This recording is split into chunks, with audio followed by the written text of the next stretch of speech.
Hi hello friends, welcome back to our channel.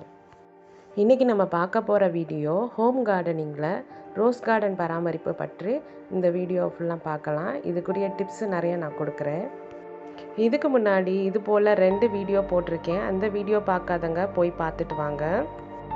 என்னுடைய வீட்டில் இந்த ரோஸ் மட்டும் இல்லை, டேபிள் ரோஸு, லெமன், அப்புறம் மருதாணி, இந்த பல செடிகள் இருக்குது.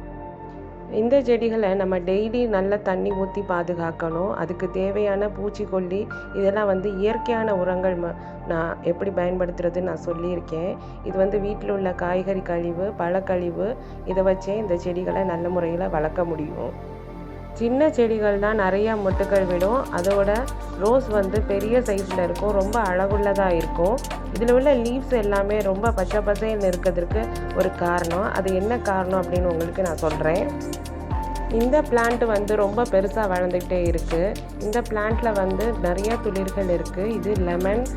இந்த ரோஸில் அதிகமான இலைகள் இல்லை, இலைகள் உதிர்ந்திருக்கு. இது புழு தளிர் விட்டு இருக்குது.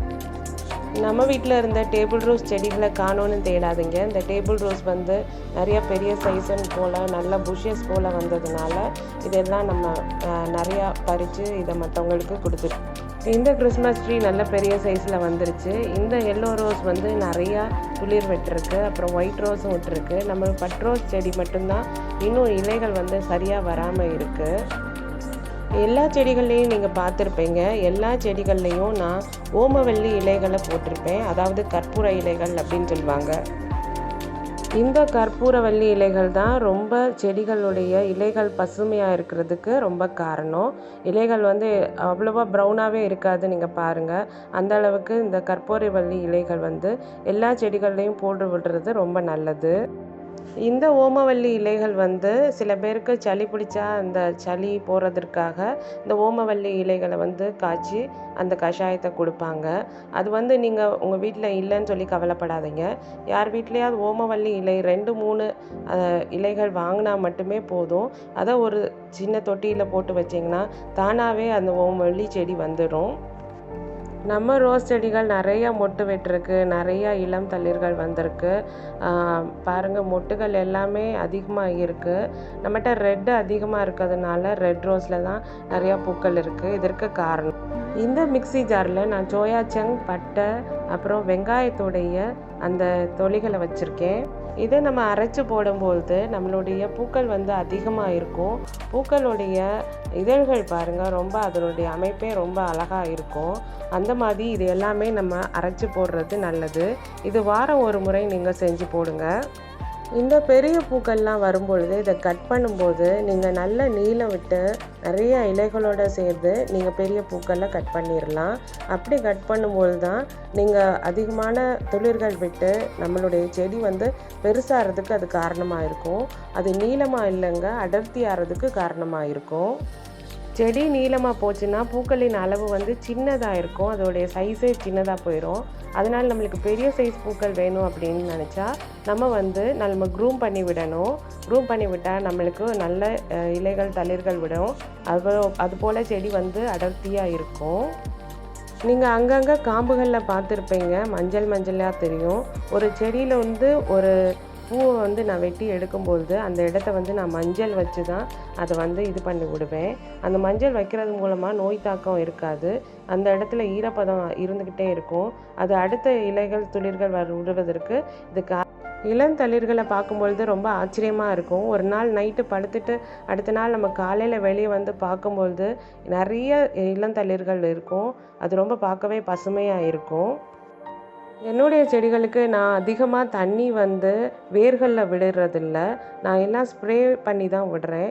ஸ்ப்ரே பண்ணி விடுறதுனால இந்த செடிகள் வேர்கள் அழுகி போகாமல் அந்த செடிகள் அதிகமாக நல்ல நீளமாகவும் நல்ல அடர்த்தியாகவும் வளர்கிறதுக்கு இது காரணமாக இருக்குது. அதனால வேர் பாகத்தில் தண்ணி அதிகமாக விடாதீங்க. மண் அதிகமாக இருந்தால் கொஞ்சம் அதிகமாக தண்ணி விடுங்க. மண் குறைவாக இருந்தால் சின்ன தொட்டிகளாக இருந்தால் நீங்கள் தண்ணி அளவாக தான் விடணும். எப்போதுமே ஸ்ப்ரே மெத்தட் ரொம்ப நல்லது. அந்த முறையில் செஞ்சால் ரோஸில் நிறையா பூக்கள் பூக்கும். இந்த ரெட் ரோஸ் பாருங்கள் எவ்வளோ அழகாக பூத்து குலுங்குதுன்னு பாருங்கள். நிறைய அதிகமான பூக்கள் இருக்குது. இந்த பூக்கள் வந்து எல்லாரும் ரொம்ப விரும்பி பார்ப்பாங்க. அந்த அளவுக்கு இந்த பூக்கள் வந்து அதிகமாக எல்லாரையும் கவரக்கூடிய அளவுக்கு இதோடைய கலரும் ரொம்ப அட்ராக்டிவாக இருக்குது. நம்ம எல்லோரும் ஒன்று நல்லா தெரிஞ்சுக்கணும். நம்ம டெய்லியும் நம்ம ஃப்ரெஷ்ஷாகவும் நல்லா ஆரோக்கியமாகவும் இருக்கிறதுக்கு நம்மளுக்கு எப்படி உணவு தேவை, சக்தி தேவை அப்படின்னு நினைக்கிறோமோ அதே போல் தான் செடிகளுக்கும் அதுக்கு தேவையான ஊட்டச்சத்துடைய நம்ம தண்ணீர்களை வந்து ஊற்றணும். அது வந்து நம்மளுடைய காய்கறி கழிவு, நம்ம அரிசி தண்ணி, அந்த காலத்தில் சொல்லுவாங்க கழனி தண்ணின்னு சொல்லிட்டு, ஒரு அரிசி தண்ணியில் நம்ம எல்லா தேவையான வேஸ்ட்டு எல்லா காய்கறி பழங்கள் எல்லாத்தையும் போட்டு வைப்பாங்க. அந்த மாதிரி தண்ணி கூட நம்ம போட்டு வச்சு ஊற்றினா இந்த செடிகள் நல்ல பசுமையாக வளரும். செல்லிக்கு நல்ல காற்றோட்டம் தேவை, இதுக்கு இடைவெளிகள் தேவை. அதோடு இல்லாமல் சன்லைட்டு ரொம்ப முக்கியம். இங்கே ஃபோட்டோசிந்தசிஸ் நடக்கிறதுக்கு நமக்கு சன்லைட்டு கட்டாயம் தேவை. ஆனால் வந்து ரொம்ப அதிகமான வெயிலில் ரோஸ் செடியை கருகவும் விடக்கூடாது. சில வகையான செடிகள் மட்டும்தான் அதிக வெயில் அதுக்கு தேவைப்படும். சிலது வந்து கொஞ்சம் ஷேடான ஏரியாவில் வச்சோம்னாலே செடிகள் நல்லா வளரும்.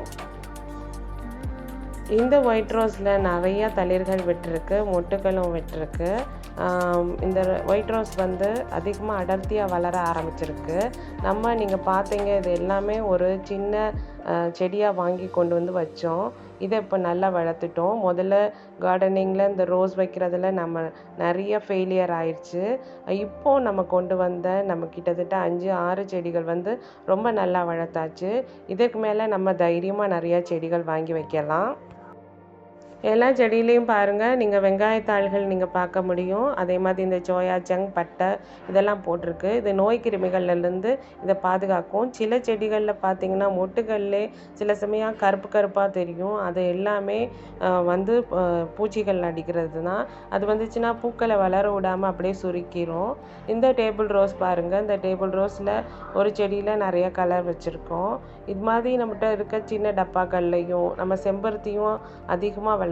இந்த ஒரு நாளைக்கு 5-6 பூக்கள் வந்து கிடைக்கும். பூக்கள் வந்து பெருசாகவும் இருக்கும். இதுக்கு காரணம் நம்மளுடைய பராமரிப்பு தான். நம்ம கட்டாயம் நிறைய தண்ணி ஊற்றணும். அதுக்கேற்ற மாதிரி என்னென்ன செய்யணுமோ அதெல்லாம் நம்ம செஞ்சு ஆகணும். 2 நேரமும் இதை நம்ம கேர் பண்ணிக்கணும். அதனுடைய மண்களை வந்து கிளறி விடணும். அதில் வந்து அப்போ நம்மளுக்கு தேவையான எல்லாத்தையும் நம்ம வைக்கணும். ஃப்ரெண்ட்ஸ், என்னுடைய செம்பருத்தி செடி வந்து சின்ன பாட்டில் தான் இருந்துச்சு. அதுலேயே நிறைய 5 பூ 6 பூ வந்துச்சு. இதில் வேர்கள் எல்லாம் வெளியே எடுத்துகிட்டு வர மாதிரி தெரிஞ்சிச்சு. அதனால நான் என்னுடைய செம்பருத்தி செடியை வந்து நான் ரீபாட் பண்ணி ஒரு பெரிய பாட்டுக்கு நான் மாற்றிட்டேன். அந்த ரீபாட் பண்ணதில் பூக்கள் இன்னும் பெருசாக வளர ஆரம்பிக்குது. எனக்கு ரொம்ப சந்தோஷமாகவே இருக்குது.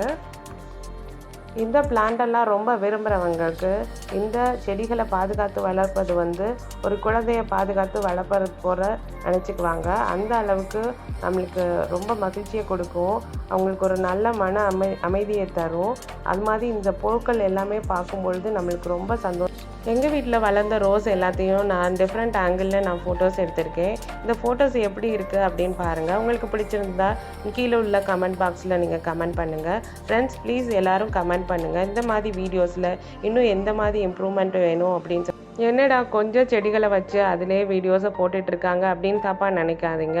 இப்படி ஒரு சின்ன செடிகளை கூட வளர்க்குறது ரொம்ப கஷ்டமான விஷயம். நீங்கள் ரோஸ் கார்டனிங் பண்ணி பார்த்தீங்கன்னா உங்களுக்கு தெரியும். இது மெயின்டெனன்ஸ் இல்லாமல் அதை நம்ம வந்து நல்லபடியாக வளர்க்க முடியாது. இது போல் மட்டும் இல்லை, இன்னும் நிறையா அதிகமான செடிகள் வளர்த்து நம்ம பெரிய ரோஜா தோட்டங்களே நம்ம அமைத்து நான் உங்களுக்கு வீடியோஸ் போட்டு காட்டுறேன். டிஃப்ரெண்ட் கலரான ரோஸ் வந்து வைக்கணுன்ற எனக்கு ரொம்ப ஆசை. நான் இன்னும் கொஞ்ச நாள்லேயே அதை எல்லாம் இந்த வீடியோ உங்களுக்கு பயனுள்ளதாக இருக்கும் அப்படின்னு சொல்லிட்டு நான் நம்புகிறேன். ரோஸ் கார்டனிங்கில் இன்ட்ரெஸ்ட் உள்ளவங்க இந்த வீடியோவை பார்த்து நீங்கள் பயனடையணும்னு நான் உங்களை வேண்டிக்கிறேன். வீடியோ பிடிச்சிருந்தா லைக் பண்ணுங்கள், ஷேர் பண்ணுங்கள், கமெண்ட் பண்ணுங்கள். மறக்காமல் நம்மளுடைய சேனலுக்கு சப்ஸ்கிரைப் பண்ணுங்கள். தேங்க்ஸ் ஃபார் வாட்சிங்.